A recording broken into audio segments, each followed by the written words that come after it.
You're never going to believe this. I met Jeffrey Epstein a bunch of times. Ever since Jeffrey Epstein's picture started popping up everywhere, I had this feeling that I recognized him, that I knew him. When I was an assistant, you know I'm a hairdresser, right? When I was an assistant, I helped this guy Mark in the early 80s. Mark had a lot of very wealthy male clients, and Jeffrey was one of them. After I recognized him, I figured it probably had something to do with hair.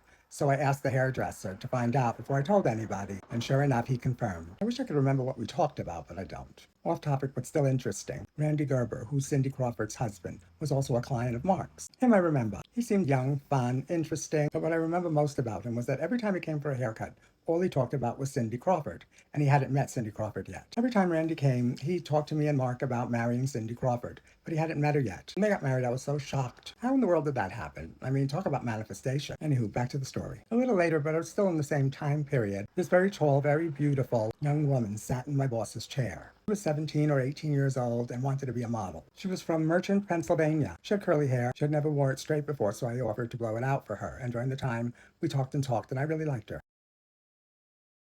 A few weeks later, when I saw her back in the salon, I went and said hello. I thought she was there for another haircut, but she was dating my boss. Stacy wanted to be a model, but she didn't know how to walk in high heels, so my boss made it my job to teach her how to walk in high heels. He also realized that she didn't see any of the classic films that every young person should see. Breakfast at Tiffany's, La Dolce Vita. So that's what Stacy and I did. We watched movies and walked around in high heels. In no time, her modeling career started to take off. She got the cover of Sports Illustrated.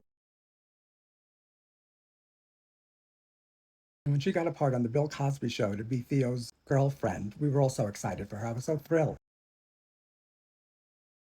I don't know why Stacey and I lost touch. Maybe they broke up and we stopped being in touch, or she just got famous enough that she was never around. You know, they fly all over, those models. Fast forward to 2025. I see an article saying that Stacey Williams, a supermodel, was involved with Epstein and Trump. Apparently, she's one of the victims and she was talking.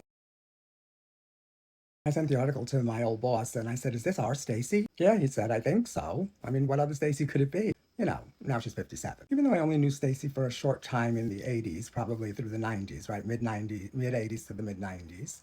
I knew her well enough to know that she's not a big old liar. And I know she would never lie about something as important as this. I'm so sorry that Stacy had to go through something like this. It must have been horrible. I couldn't be prouder of her for speaking up and doing what's right. Get this, I remember talking to Stacy about being bullied as a kid in school. And she told me she was also bullied terribly in school. I was so shocked that me and her would have the same issue. Stacy is 6 feet tall, and she grew all at once as a kid. People bullied her mercilessly because she was beautiful and grew quickly. She grew so quickly all at once that her knees killed her. So 6 feet tall with knees that killed you, no wonder she didn't learn how to walk in heels. Until I, of course, taught her the proper way to walk in heels. I have so many great celebrity salon stories. Remind me to tell you about them. Hey, Stace, if you see this, let's catch up.